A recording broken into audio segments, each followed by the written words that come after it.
下来继续来看台中市政府追查到非洲 DJ 关键的人物是涉嫌用电话来问诊的姓王的兽医组。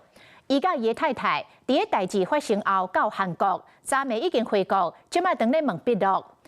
DJ 疫调是查出第一只病死猪死亡的时间是10月初10，但是中央对照化剂厂接受病死猪的3连单，发现讲有1、2天的数量斗袂起来，所以怀疑初10进前就已经有病死猪，而且嘛发现3连单敢若有妨切掉佮电解的混液，已经送检调来调查。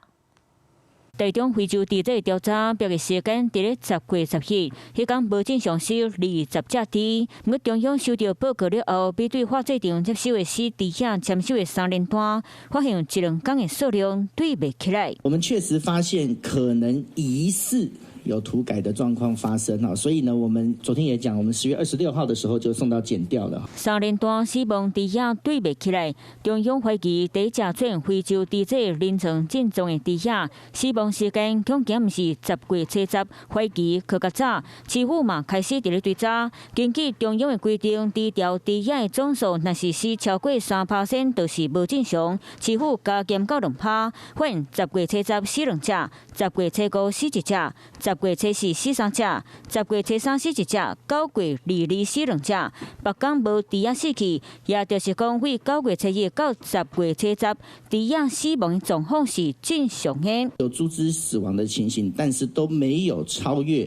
好，这就是警报值。除了追查猪仔的来源，市议员嘛美，台中市无认真伫咧调查市猪的分。你的厨余37座厂只查了2座。只占了全市的5%，全国倒数第2，你丢不丢脸？对这件代志，台中市府笔会早就伫咧24号就完成第一轮37场的现场稽查。在10月24号的时候，也就是5天前呢，就已经完成第1轮，而且是现场37处的查核哈。